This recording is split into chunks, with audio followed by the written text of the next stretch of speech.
신앙적으로 꼭 알아야 될 삶의 수리 법칙이 하나 있습니다. 아주 간단한 건데요. 5 빼기 3은 2 더하기 2는 4. 이거를 꼭 알아야 돼요. 여기 5는 오해입니다. 오해. 어떤 오해라도 3번 생각하면 이해할 수 있다. 그런 수학 공식이에요. 수학이라기보다도 수리입니다. 여기 2 더하기 2는 4, 여기 2는 이해입니다. 이해에 이해를 더하면 사랑하게 된다, 이 말입니다. 이해하다, 우리가 이해합니다 라고 할 때 영어로 understand입니다.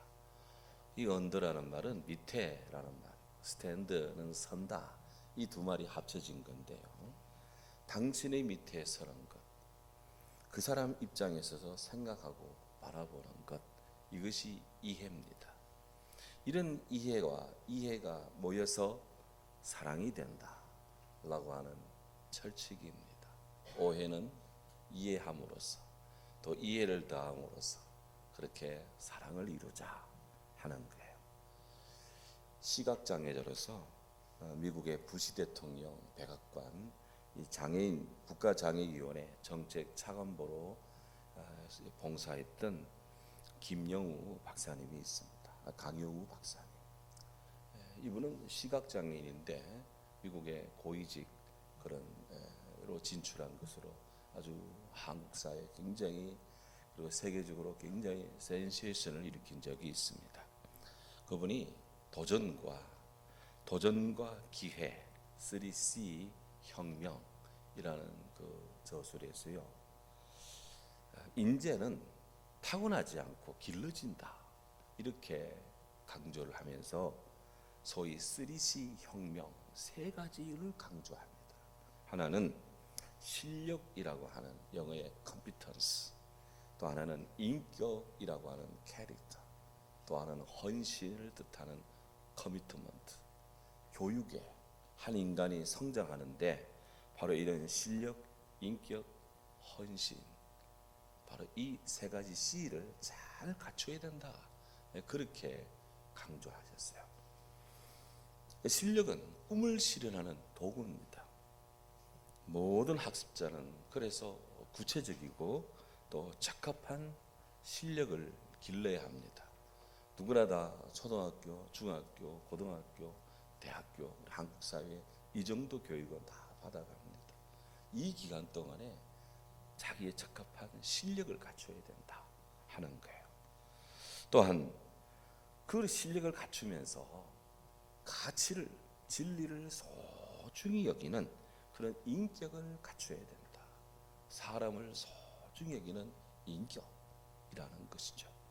더불어서 사회적으로 영향을 미치는 가장 큰 요인 중에 하나가 그 사람이, 그 인격자가 어떤 태도, 어떤 자세를 갖고 사느냐 하는 태도와 자세 합쳐서 헌신. 그 어떻게 사회의 삶에 헌신하느냐, 이것으로서 자기 인생을 결정하고 또 이웃 사회에 기여한다 하는 거예요. 이 3가지가 그렇게 중요하다 맞습니다. 지난 주일 묵상했던 것처럼 베드로 사도는 주의 성도들에게 우리 주님 다시 오시는 재림의 날, 그때 우리 주님이 주실 은혜를 소망하면서 이 세상을 사는 동안에 마음을 가다듬고 언제나 행동에 조심하며 인내하면서 믿음으로 살아야 됩니다, 그렇게 말씀했어요. 그러므로 너희 마음의 허리를 동이십시오. 근신하십시오. 예수님께서 다시 나타나실 때 우리에게 주신 은혜를 우리가 바라보며 살아야 합니다, 이렇게 강조했습니다. 오늘 그 뒤에 있는 말씀을 보는데요, 베드로는 계속해서 말합니다. 여러분들이 너희가 순종하는 자식처럼 전에 알지 못할 때 따랐던 그런 너희 사욕을 본받지 말고 오직 너희를 부르신 거룩한 이처럼 여러분들 모든 행실에 거룩한 자가 되십시오, 이렇게 오늘 권고하고 있습니다. 이는 성숙한 크리스찬이 구비하고 또 견지해야 할 영적 신앙적인 실력, 인격, 태도를 우리에게 말씀하고 있다 하는 거예요. 베드로전서 1장의 구성에서 보면 오늘 우리가 대한 본문에는 우리가 그리스도인으로서 갖춰야 될 실천적 요구들이 압축되어 있는데, 특별히 오늘 말씀 14절에서는 순종을, 15절에서는 거룩을, 17장에서는 경외를, 하나님을 경외하는 것을 우리에게 말씀하고 있습니다. 14절에 너희가 순종하는 자식처럼 이렇게 말씀합니다. 이는 유대인들이 아주 즐겨 쓰는 화법인데요, 순종하는 자녀들로서, 여러분들은 순종하는 자식들로서, 우리는 순종하는 자녀로서 오늘 이 말씀을 받아야 됩니다. 히브리어법에서 뭐뭐의 자식, 영어에도 마찬가지지만 무엇무엇의 자식이라고 하는 표현은 그분의 특별한 자질, 그 인물됨을 말합니다. 그가 어떤 사람이냐, 그의 본질적인 속성을 가리킵니다. 순종하는 자식이라고 하는 것은 이 베드로전서의 이 말씀이 예수를 믿는 초대교회 그리스도인들에게, 그리고 후대에 우리 그리스도인들에게 동일하게 주는 말씀으로 받을진데, 바로 크리스찬들, 우리 그리스도인들의 본질적 특성이 뭐냐? 그거는 순종하는 데 있다. 순종이라는 것입니다. 요한 클리마쿠스라고 하는 분이 계십니다. 초대교회 교부인데요, 이 요한 클리마쿠스는 시내산 성지순례를 가다 보면 그 시내산 중턱에 성 캐드린 수도원 옆을 지나갑니다. 거기는 뭐 세계 어디서 오든지 간에 시내산 올라가려면 반드시 그 성 캐드린 수도원 옆을 지나가는데, 거기에 아주 돌로 된 오래된 건축물 수도원이 있습니다. 그곳을 지으시고 거기에 40년 동안 거기에 영적 수련을 하면서 마지막에는 그곳에 수도 원장도 하셨던 그런 분이 요한 클리마쿠스인데요, 그분이 그 안에서 오랫동안 믿음으로 그렇게 지내시면서 귀한 책을 하나 남겼습니다. 거룩한 등정의 사다리. 영성학을 공부하는 사람들은 이 책을 기본적으로 봐야 돼요. 저도 이 책을 가지고 제 책꽂이 뒤에 딱 꼽아놓고 심심하면 이렇게 한 번씩 봅니다. 거기에 순종편에 이런 말씀을 합니다. 순종은 자신의 삶을 완전히 포기하는 것입니다. 우리 크리스찬의 행동 방식에서 늘 순종이 드러나야 합니다. 순종은 나의 정신이 살아있는 동안에 내 지체들을 죽이는 것입니다. 순종은 나의 의지에, 내가 하고자 하는 의지에 매장지어 겸손의 부활입니다. 진지하게 순종한다는 것은 그 스스로 판단하는 능력을 내려놓는 겁니다. 내가 판단하는 것을 가지고 내가 사는 것이 아니라 주님이 말씀하신 것에 내가 나의 판단을 내리고 주님 뜻을 따라가는 것, 그것이 순종이다 하는 거예요. 성경은 여러 유형의 순종을 말합니다. 창조주 하나님께 대한 만민의 순종을 말씀합니다. 나의 계명을 가지고 지키는 자라야 나를 사랑하는 자니, 나를 사랑하는 자는 내 아버지께 사랑을 받을 것이요 나도 그를 사랑하여 그에게 나를 나타내리라. 우리 하나님 사랑을 많이 받고 싶습니까? 하나님의 계명을 지켜야 돼. 하나님 아버지를 사랑해야 돼. 하나님께 순종해야 됩니다. 이것이 하나님의 사랑을 받는 길이에요. 모든 이는 창조주 하나님 아버지를 사랑해야 됩니다. 여기에 이유는 없습니다. 하나님이시니까 사랑해야 됩니다. 두 번째, 창조주 하나님께 대한 만물의 순종이 있습니다. 우리 예수님 배 타고 제자들과 함께 갈릴리 바다를 지나가는데 풍랑이 이랬어요. 주님은 관에서 배 머리에서 고운하게 주무십니다. 그때 제자들이 막 자기 힘으로 노를 저어서 그 풍랑을 극복을 했는데 이건 이 불가항력적입니다. 물이 그냥 차고 들어와서 까딱하면 배가 넘치게 되었어요. 그럼에도 불구하고 주님은 주무시고 있습니다. 급기야 제자들이 주님을 깨웁니다. 그들은 바다의 도사들입니다. 바다 전문가입니다. 하지만 하나님의 은총을 구합니다. 주여, 주여, 우리를 구원하소서. 우리 어찌하여 우리를 이렇게 하면서 주여, 우리를 하면서 주님이 일어나셔서 어찌하여 무서워하느냐? 믿음이 적은 자들아, 작은 믿음이라도 가진 자들아, 어찌하여 무서워하느냐? 하며 주님 말씀합니다. 바람과 바다를 꾸짖습니다. 조용해 했더니 바람이 잠잠해지고 바다가 잠잠해졌습니다. 그 배에 탄 자들이 다 놀라 자빠졌습니다. 이 사람이 어떤 사람이기에 바람과 바다도 잠잠하는 거, 순종하는 거. 예, 우리 예수님 말씀에 성난 바람도 파도도 잠잠해집니다. 저는 땅에 일어나는 기상의 모든 이변, 일반적인 이 자연적인 질서의 이 순환뿐만 아니라 특이한 현상도 우리 주님이 다스림 섭리 속에 있다고 저는 분명히 믿습니다. 이런 자연의 모든 일어나는 일들도 하나님의 법칙 속에 순종하고 있어요. 세 번째, 만물의 통치 권세를 위임받은 사람에 대한 동물들의 순종이 있습니다. 하나님은 아담 하와에게 생육하고 번성하여 땅에 충만하라, 땅을 정복하라, 바다의 물고기, 하늘의 새, 땅에 움직이는 모든 생물을 다스리라, 인간에게 이런 특권을 주었어요. 근데 야고보에 보면 야고보께서는 3장 3절에서 이 말의 입에 물리는 재갈을 이 소재로 삼아서 크리스찬에게 순종이 어떤지를 가르치고 있습니다. 우리가 말들의 입에 재갈을 물리는 것은 우리에게 순종하게 하려고 그 입을 제어하려 합니다.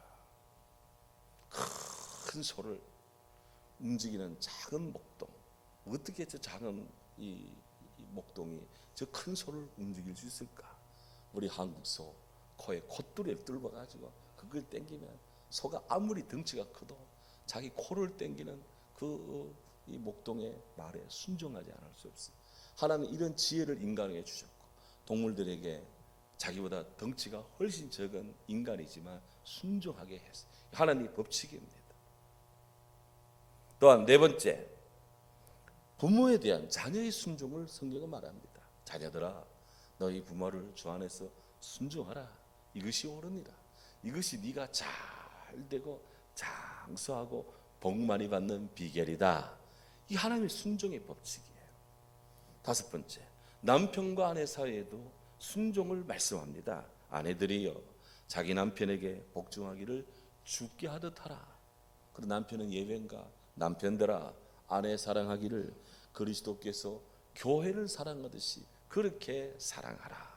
남편과 아내는 주 안에서 서로 사랑하며 존재를 인정하며 긍정하며 서로를 격려하며 그렇게 살아야 됩니다.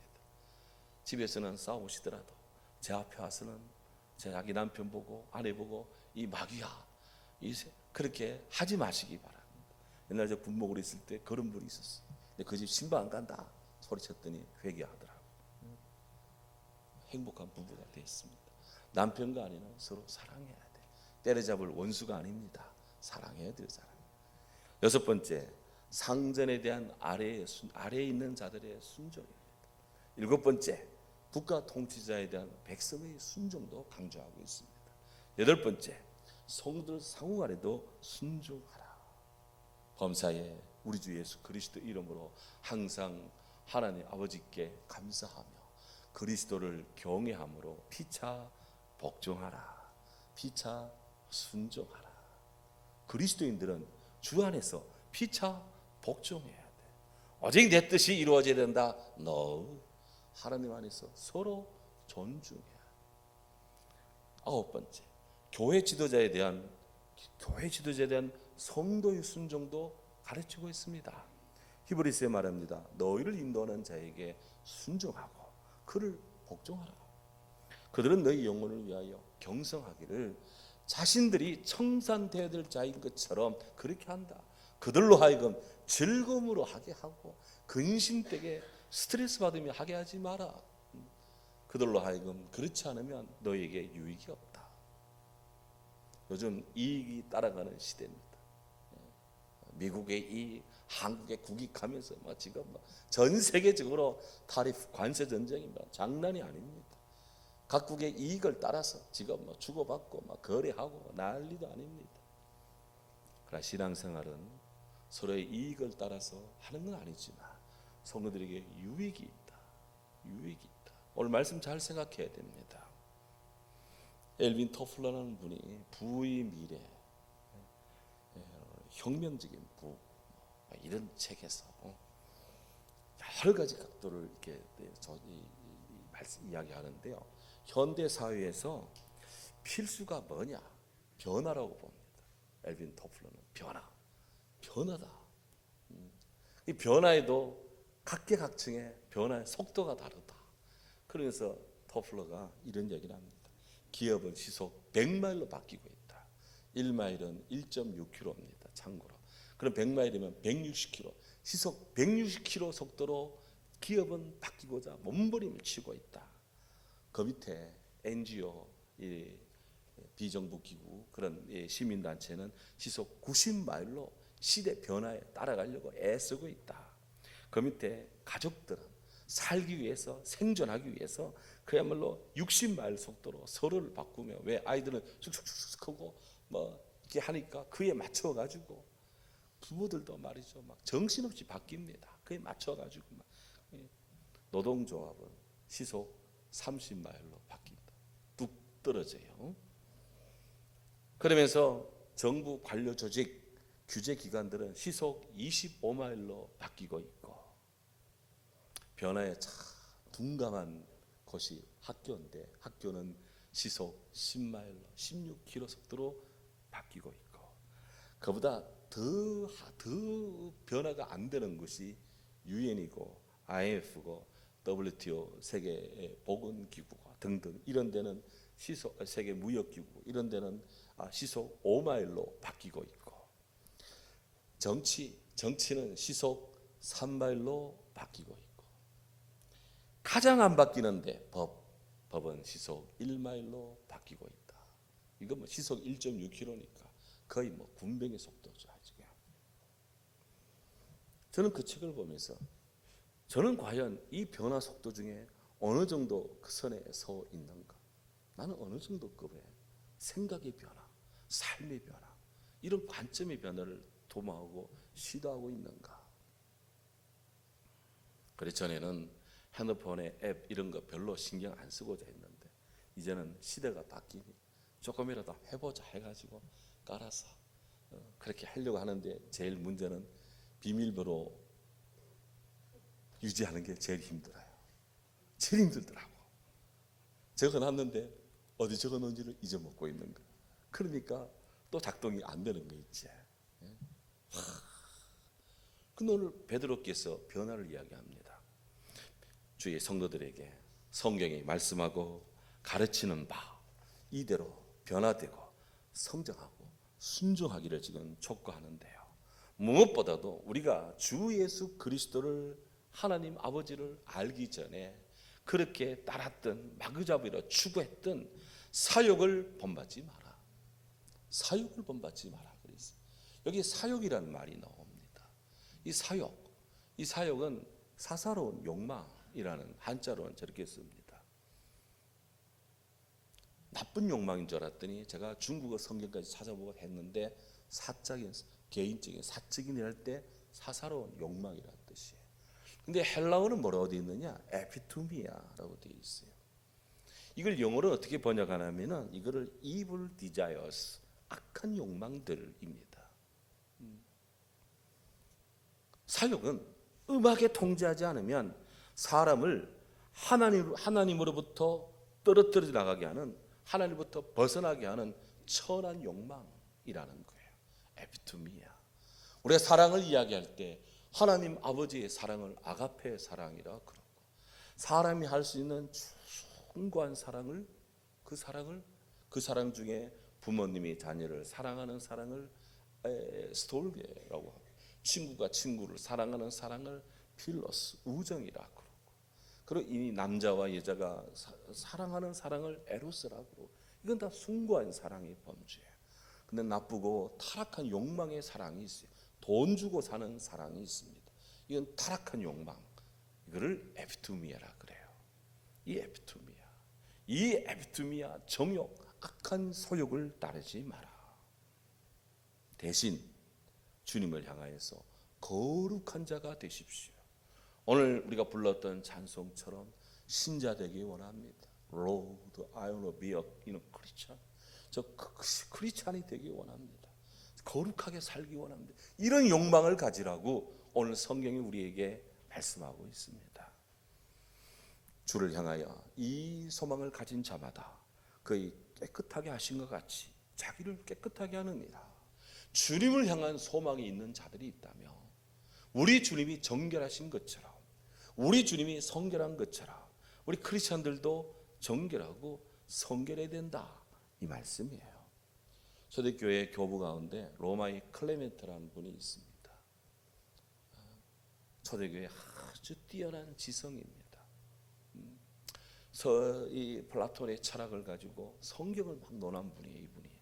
이분이 이런 말합니다. 우리는 거룩한 백성이므로 모든 행위를 거룩함과 일치되게 합시다. 기독교의 이 신앙의 수준은 높습니다.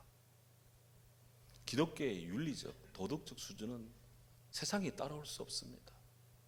그럼에도 불구하고 성경은 우리에게 하나님 아버지의 거룩하신 것처럼 여러분들도 거룩하십시오, 이렇게 지금 명령하고 있고, 이건 하나님의 명령으로서 우리가 받았고 따라가야 될, 순종해야 될, 이거는 덕목이고 과제입니다. 베드로는 내가 거룩하니 너희도 거룩하라 라는 하나님의 말씀, 레위기에 5번 나오는 이 말씀을 가지고 오늘 우리에게 거룩하라, 그렇게 말씀합니다. 거룩함, 하기오스, 영어로 holy, 거룩하다. 속되거나 불경스러운 것의 반대입니다. 세상으로부터 분리되고 구별된 것입니다. 이 마이크, 노래방 가도 저 밖에 무대에 가도 마이크는 씁니다. 하지만 교회에 있는 이 마이크는 성물이라 합니다. 딱 예배 때만 이거 씁니다. 딴 때 이거 가지고 쓰지 않습니다. 피아노 마찬가지고, 올겐, 스티그, 신디 마찬가지고. 여기 성도님들도 밖에서는 누구 아버지 누구 뭐 하면서 선생님 어쩌고 하지만 교회 들어오면 다 해서 이렇게 목사하고 하면서 이렇게 성도고 다 구별된 사람, 성도라고 합니다. 목사도 성도입니다. 장로님들도 성도입니다. 권사님들도, 안수사님들도, 집사님들도 다 성도예요. 우리 성도로 다 구분된 사람으로, 거룩한 백성으로 여기 와 있는 거예요. 그래서 사도 베드로는 말합니다. 너희는 하나님 택하신 족속이요, a chosen people, 하나님 뽑은 사람들이다. 여러분들은 왕같은 제사장이요, 그렇게 귀한 분입니다. 여러분들은 거룩한 나라요, a holy nation, 하나님이 다스리는 나라요. 여러분들은 하나님께 소유된 백성, 하나님께 구분되어 있는 백성, 하나님이 따로 떼어낸 백성이다, 이것입니다. 우리가 막 사는 것이 아닙니다. 그러므로 하나님의 백성된 자들은 우리 하나님을 본받아서 그 자신을 거룩하게 해요. 모든 면에서 구분되게 살아야 됩니다. 그래서 우리 하나님께 우리 자신을 드리기를 힘써야 한다 하는 거예요. 왜? 우리를 부르신 하나님이, 따라합시다, 하나님이 거룩하시기 때문이다. 그렇습니다. 그래서 베드로는 17절에서 이렇게 격려합니다. 거룩하신 하나님인데 하나님의 시각을 어떠냐? 외모로 보시지 않고 각 사람의 행위대로 심판하신 이가 너희를 아버지라 부른즉 여러분들 나그네로 있을 때 두려움으로 지내십시오. 경건하게 사십시오. 그래서 외모로 보시지 않고 아포스로 렘토스라는 말인데, 신약 성경에 딱 한 번 외모로 보지 않고라는 말이 딱 한 번 여기 나오는 말입니다. 하나님은 사람을 외모로 보지 않는다. 하나님은 사람 편견에 사로잡혀 하나님의 심판을 불공평하게 그렇게 하지 않는다, 이런 뜻입니다. 베드로가 백부장 고넬료와 또 그의 식솔들이 복음을 영접하는 것을 보고 이렇게 전합니다. 내가 참으로 하나님은 사람을 외모로 보시지 않고 각 나라 중 하나님을 경외하며 의를 행하는 사람은 다 받으시는 줄 알미로다. 사도 베드로가 유대주의, 유대 종속주의를 넘어서는 이 장면입니다. 유대인만이 구원받는 줄 알았는데, 할례받은 자만이 구원받는 줄 알았는데, 저 이탈리아 로마 군대의 백부장이 저렇게 예수교로 돌아올 줄 몰랐다는 거예요.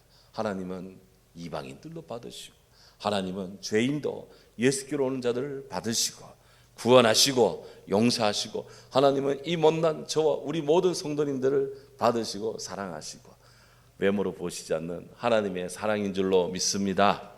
고로 성경은 우리에게 하나님을 잘 알아야 된다, 힘써야 된다, 힘써 하나님을 알아야 된다 촉구합니다. 호세아 선지자 말합니다. 우리가 하나님을 힘써 합시다. 우리가 힘써 여호와를 합시다. 하나 어떤 분이십니까? 하나님은 말합니다. 나는 인애를 원하고, 나는 사랑을 원하고, 제사를 원하지 않더나 하나님은 번제보다도 하나님을 아는 것을 원하노라. 그래서 성경이 우리 하나님 귀합니다. 우리 하나님 진리 하나님이십니다. 아멘. 우리 하나님 은혜의 하나님이십니다. 우리 하나님 평강의 하나님이십니다. 아멘. 우리 하나님 사랑의 하나님이십니다. 아멘. 우리 하나님 모든 위로의 하나님이십니다. 우리 하나님 복 주시기를 기뻐하십니다. 우리 하나님 인내의 하나님이십니다. 우리 하나님 소망의 하나님이십니다. 아멘. 우리 하나님 자비의 하나님이십니다. 우리 하나님 영광의 하나님이십니다. 우리 하나님 질서의 하나님이십니다. 우리 하나님 심판의 하나님이십니다. 이를 알아야 돼요. 하나님은 심판하실 때 사람의 외모를 보고, 사람의 출신을 보고, 사람의 뭐를 보고 그렇게 심판하지 않는다. 하나님은 행위대로 판단한다. 이 땅은 봐줍니다. 그가 누구기 때문에, 그가 뭐기 때문에 봐주고 연기하고 어쩌고 저쩌고. 하나님은 다 그렇게 하도록 하나님 맷돌은 돌리고 있다. 갈라디 6장 6절에 말합니다. 가르침을 받는 자와 말씀을 가르치는 자와 모든 좋은 것을 함께 하라. 스스로 속이지 말라. 하나님은 업신여김을 받지 않으신다. 사람이 무엇으로 심든지 거두러 거둔다. 자기 육체를 위하여 심는 자는 육체로부터 썩어질 것을 거두고, 성령을 위하여 그렇게 심는 자는 성령으로부터 영생을 거두리라. 우리가 선을 행하되 낙심하지 말라. 포기하지 않으면 때가 이름에 거두리라. 아멘. 그러므로 우리는 기회 있는 대로 모든 이에게 착한 일을 하되 특별히 우리 믿는 자에게, 더욱 믿음의 가정들에게 할지어다. 성도의 가정을 그렇게 관심을 가지고 특별한 사랑을 가지고 돌보고 함께하고 기도해주고 용기해주고 전화 걸어주고 같이 해주고, 이것이 성경의 말씀이에요. 정리합니다. 성도는 하나님을 믿는 신앙의 순례자입니다. 오늘 성경은 우리에게 나그네로 있을 때, 너희 나그네로 있을 때 경건한 두려움으로 지내라. 경건하게 살아라. 사람의 모양이 바른데 그림자가 삐뚤 수 없습니다. 그림자가 굽은 것은 그의 몸이 굽었기 때문이고, 그 그림자가 똑바른 것은 그의 몸도 똑바로 섰기 때문에 그렇습니다. 우리는 죄 짓는 순간보다는 경건하게 사는 삶의 몸부림이 더 많아지기를 원합니다. 돈키호테를 저술한 세르반테스, 그분의 시대의 아픔을 그런 몸으로 저항하면서 그렇게 외칩니다. 경건하게 사는 사람은 가장 훌륭한 설교자이다. 교회에서 설교를 100번 하는 목사보다도 일반 바깥에서 크리스찬으로 제대로 한번 사는 것이 더 훌륭한 설교다. 저도 이런 이야기 할 때는 제 얼굴이 뜨겁습니다. 부끄럽습니다. 참된 경건한 그리스도인이 점점 희귀해져가는 시대에 우리는 살고 있습니다. 자기를 위하여 사는 사람이 주류를 이루고, 자신만의 성공을 위하여 수고하고 애쓰는 사람이 대세를 이루는 같은 시대입니다. 하지만 하나님은 경건한 창조적 소수들을 찾고 계십니다. 하나님은 경건한 백성을 찾고 있습니다.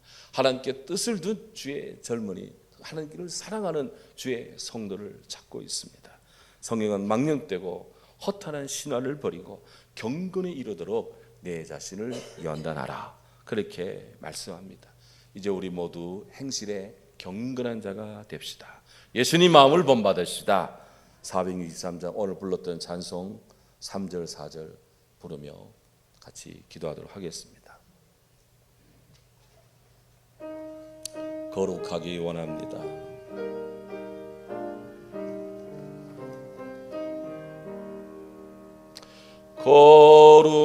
거룩하기 원합니다.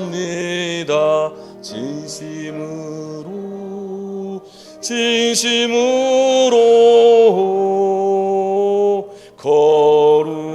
거룩하기 원합니다. 진심으로 4절 예수 닮기 원합니다. 진심으로